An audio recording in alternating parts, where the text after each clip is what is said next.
Hello friends, welcome to my channel Rita Chatterjee Elena beauty clinic and spa tips and ट्रिक्सের তরফ থেকে আপনাদের কাছে হাজির। আশা করি সকলে ভালো আছেন। আমি ভীষণ ভালো আছি, কারণ শীতকাল মানেই হচ্ছে কিন্তু একটা আলাদা আমেজ, আলাদা ফুর্তি। কারণ এই সময় আমাদের বেড়ানো, ঘোরা, পিকনিক সমস্ত কিছু কিন্তু আমরা এনজয় করি এই সময়টাতে। এগুলো কিন্তু ভুললে চলবে না। পাশাপাশি আমাদের স্কিনকে কিন্তু অবহেলা করে চলবে না, আর হেয়ারকে তো নয়ই। তাই হেয়ারের ক্ষেত্রে বলি, চুল হচ্ছে এমন একটি জিনিস, মানুষের মানে পুরো সৌন্দর্যটাই প্রায় আমার মনে হয় চুলের উপর ডিপেন্ড করে। স্কিন তো আছেই, সঙ্গে কিন্তু চুলটা ভীষণ একটা ইম্পর্টেন্ট পার্ট আমাদের সৌন্দর্যের। চুলের সমস্যা অনেক কিছু হয়, যেমন চুল আমাদের শীতকালে কী হয়, ড্রাই হয়ে যায়, ভীষণভাবে লাইফলেস হয়ে পড়ে। চুলে কোনো সৌন্দর্য থাকে না, কোনো শাইন থাকে না, চুলে কোনো রকম কালার ঠিকমতো থাকে না, সব কিছু ডিসকালারেশন হতে থাকে, ড্রাই, ফ্রিজি, ব্রিটেল, ফেটে যাওয়া, নানান ধরনের সমস্যা হয় আমাদের চুলকে ঠিকমতো যদি আমরা কেয়ার করি, তাহলে কিন্তু এই জিনিসগুলোকে আমাদের কষ্ট পেতে দেয় না, যে আমাদের চুল ডাল হয়ে গেছে, ড্রাই হয়ে গেছে, চুল ভেঙে যাচ্ছে, চুলে কোনো গ্রোথ নেই। এই ব্যাপারগুলো কিন্তু একদম চলে যায়। তো চুল আমরা কীভাবে যত্ন করব? এই চুলের যত্নের জন্য আমি যে সমস্ত কথাগুলো আপনাদের কাছে বলবো, সেগুলো কিন্তু আপনারা যদি ঠিক সঠিকভাবে যদি মেনটেন করেন, তাহলে কিন্তু একটা সুন্দর ঝকঝকে একটা শাইনি চুল আপনার কাছে কিন্তু অবশ্যই কাম্য হয়ে উঠবে। তো আমি যেটা বলছি, আজকে আমরা হেয়ার কেয়ার নিয়ে আলোচনা করব। তো ফ্রেন্ডস, এর আগে কিন্তু আপনারা অবশ্যই অনেক ভিডিও পেয়েছেন। আজকে যে ভিডিওটি হবে সেটা কমপ্লিটলি আমি হেয়ারের উপর করছি। অবশ্যই কিন্তু সাবস্ক্রাইব করবেন, এটা কিন্তু ভুলবেন না।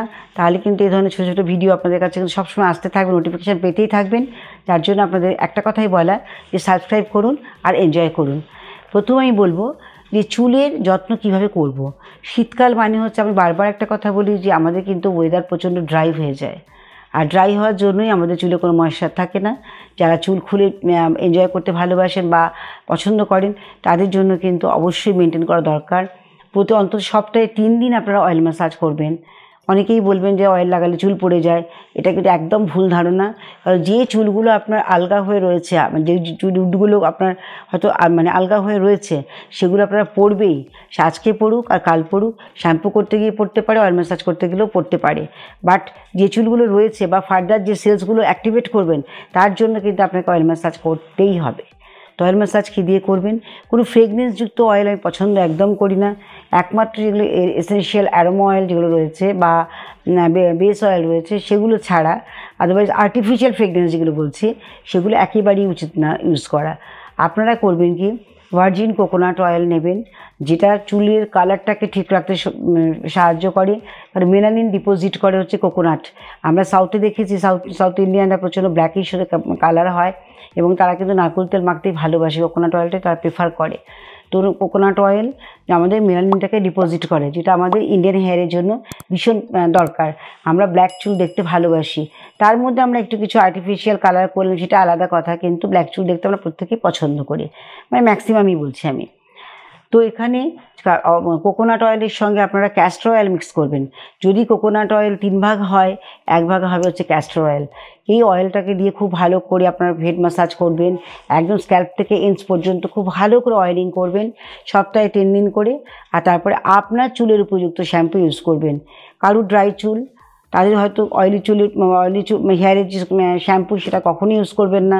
প্রত্যেকটি শ্যাম্পুর গায়ে কিন্তু লেখা থাকে, যে কোনো ব্র্যান্ডেরই হোক না কেন, for oily hair, for dry hair বা ফর সেন্সিটিভ হেয়ার, এরকম লেখা থাকে। অনেক সময় লেখা থাকেই, অনেক সময় না।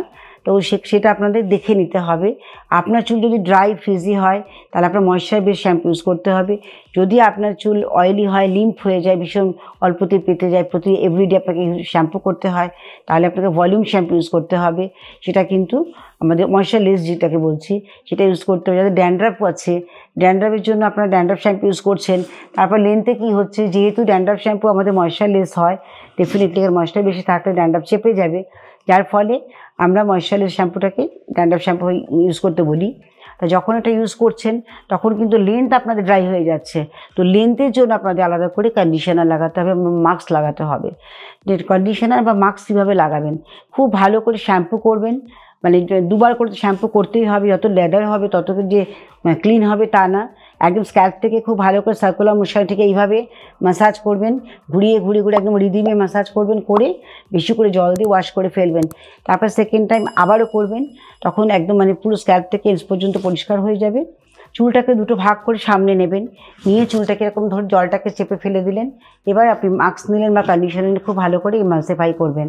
ভালো করে ইমালসিফাই করলে কি হবে, চুলের ভেতরে মাস্কটা পেনিট্রেট হবে। যখন আমরা শ্যাম্পু করি তখন আমাদের কি হয়, চুলের ভেতরে যে কিউটিকল রয়েছে সেটা ওপেন হয়ে যায়। এবার সেটাকে যদি আমরা লক না করি তাহলে কি হবে, আমাদের চুল আবার ড্রাই ফ্রিজি, বাইরে ওয়েদার, রোদের তাপ এগুলোতে আমাদের চুলকে নষ্ট করে দেবে। সেই জন্য আমাদের কী করতে হবে, আমাদের খুব ভালো করে ময়শ্চারাইজিং করতে হবে। তো কন্ডিশনার খুব ভালো করে অ্যাপ্লাই করে চুলটাকে ক্লাচ করে বডি ক্লিন করতে করতে 2-4 মিনিট ওভার হয়ে যাবে, তখন বেশ করে জল দিয়ে আপনাদের ওয়াশ করতে হবে। যতটা জল দিয়ে আপনারা শ্যাম্পু ওয়াশ করছেন তার ডবল জল দিয়ে আপনাদের মাস্ক ধুতে হবে, কন্ডিশনার ধুতে হবে। কন্ডিশনার থেকে গেলে চুল কিন্তু ড্রাই ফ্রিজি হয়ে যাবে। তারপরে টাওয়েল র্যাপ করে রাখবেন। টাওয়েল র্যাপ করে নিয়ে তারপর টাওয়েলটা খুলে ফেলে সেরাম নেবেন, 4-5 পাম্পের মতো সেরাম নিয়ে খুব ভালো করে হাতে মিক্স করে নিয়ে আলতো করে মিড লেন্স থেকে এন্স পর্যন্ত সেরামটাকে অ্যাপ্লাই করবেন, এন্স পর্যন্ত করে তারপরে হাফ ড্রাই করার পরে হালকা করে কোমিং করে নেবেন। আর কোমিং করাটা কিন্তু প্রপারলি করবেন, আমার চুল ঝরে যাবে, বেশি পড়ে যাবে, এগুলো মাথায় একদম রাখবেন না। চুলের একটা বয়স আছে, প্রতি 4 বছর অন্তর একটা করে চুল কিন্তু আবার নতুন করে গজাতে শুরু করে। আপনার একটা সেলসের ভেতর থেকে যে সেলগুলো থাকে সেখান থেকে কিন্তু ধরুন 10টা 12টা 15টাও চুল, যাদের একটু হেলদি থাকে, যাদের প্রোটিন খুব ভালো থাকে যাদের শরীরে, তারা কিন্তু প্রচুর পরিমাণে চুল ওই একটা সেল থেকে তৈরি হয়। আর প্রতি 4 বছর অন্তর অন্তর চুল কিন্তু ঝরে যায়, কিন্তু সেখান থেকে আবার চুল গজাতে থাকে। নাহলে কিন্তু আমরা একটা সময় যদি পড়তেই থাকে, চুল না গজায়, তাহলে আমরা একটা সময় কিন্তু পুরো গাঞ্জা ন্যাড়া হয়ে যেতাম, তাই না? তো সেই জন্য এটা মাথায় রাখতে হবে, ভয়ের কিছু নেই, চুল পড়ুক, চুল গজাবে। তো অয়েল ম্যাসাজ ডেফিনেটলি করবেন, শীতকাল গরমকাল সবসময় আমি করতে বলি, কারণ অয়েল ম্যাসাজ করা দরকার। হেয়ারে আমাদের যে সেলসগুলো সেগুলো স্টিমুলেট করতে হবে, তাকে উত্তেজনা বাড়াতে হবে, উদ্দীপক হবে তত আমাদের হেয়ার রিগ্রোথ হবে।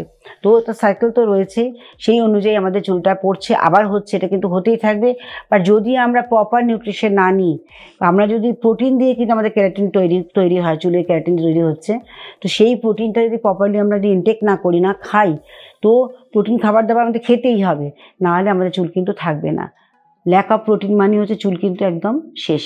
সেই জন্য প্রোটিন খাবার দাবার খেতে হবে, জল বেশি করে খেতে হবে, টেনশন ফ্রি হতে হবে। কীভাবে হবেন, এটা একটা বড় কথা, যে চুল সুন্দর হবে, সব কিছু হবে, বা টেনশন তো আমাদের ছাড়ছে না। টেনশন মুক্ত হওয়ার জন্য আপনাদের কী করতে হবে, হালকা করে একটু মেডিটেশন করতে হবে, একটু মিউজিক শুনুন, গল্প বই পড়ুন। যখন টেনশন আসছে সেটাকে অ্যাভয়েড করার চেষ্টা করুন। যত অ্যাভয়েড তো হয় না, আমি জানি প্রত্যেকের ক্ষেত্রে টেনশন আছে কম বেশি, সেটাকে লাইট করবার জন্য, যতটা কম আমাদের শরীর যাতে ক্ষতি না হয় তার জন্য হালকা করার জন্য আমাদের কিছু বেছে নিতে হবে। যাই গার্ডেনিং করুন, যে ভালোবাসে গার্ডেনিং করতে গার্ডেনিং করবেন, যে গান শুনতে পারেন গান শুনবেন, যে গান গাইতে ভালোবাসেন গান গাইবেন, গল্প বই পড়বেন। এইভাবে নিজেকে একটু হালকা করতে হবে। কারণ স্ট্রেস আমাদের কিন্তু সবথেকে বড় শিকার, বড় ক্ষতিকর জিনিস হচ্ছে আমাদের স্ট্রেস। এই স্ট্রেস যার মধ্যে বন্দী হয়ে থাকবে, সে জীবনে কিন্তু কখনো কোনো দিক থেকেই সে সুস্থ হতে পারবে না। সেই জন্য স্ট্রেসকে আমাদের হালকা করার জন্য মেডিটেশন করতে হবে প্রতিদিন। আমাদের ঠিক মতন একটা কোনো কিছুর মধ্যে মাইন্ডটাকে আমাদের সেট করতে হবে, যেন স্ট্রেস থেকে একটু বেরিয়ে আসতে পারি। তার জন্য অবশ্যই ভালো থাকবেন বন্ধুরা। আমার মনে হয় এই ভিডিওটি সকলের কাজে লাগবে। চুলকে সুন্দর করুন, সুন্দর রাখুন। আর চুলে কিন্তু কখনো ভেজা চুল আঁচড়াবেন না, ভেজা চুল ঝাড়বেন না টাওয়েল দিয়ে বা কিছু দিয়ে, তাহলে কিন্তু চুলের মাথাগুলো ফেটে যায়, দুমুখ হয়ে যায়, তখন চুল আর বাড়ে না, ওখানে ব্রেকেজ হয়ে যায়, ভেঙে ভেঙে যায়। সেই জন্য ভেজা চুল কখনোই আঁচড়াবেন না আপনারা। চুলটাকে হাফ ড্রাই অন্তত করতে দিন, তারপরে কমিং করবেন। খুব ভালো থাকবেন। আর প্রতি 2 মাস অন্তর অন্তর চুলটাকে ট্রিম করবেন, কাটবেন। তাতে তো চুল ছোটো হয় না, চুল গজাচ্ছে আমাদের গোড়া থেকে, লেন্থে কিন্তু নয়। তো লেন্থটাকে যদি আমরা সুস্থ রাখি তো চুলের সৌন্দর্যটা বাড়ে, চুলে একভাবে সেই ভলিউমে বাড়তে থাকে। সেই জন্য ট্রিমিং ভীষণ দরকার। এভরি 2 মান্থস আপনারা ট্রিম করবেন। চুলকে সুস্থ রাখুন, সুন্দর থাকুন, নিজে সুন্দর থাকুন, ভালো থাকুন, আনন্দে থাকুন। আজকের মতো শেষ করতে হচ্ছে। আবার দেখা হচ্ছে নেক্সট ভিডিওতে। খুব ভালো থাকবেন।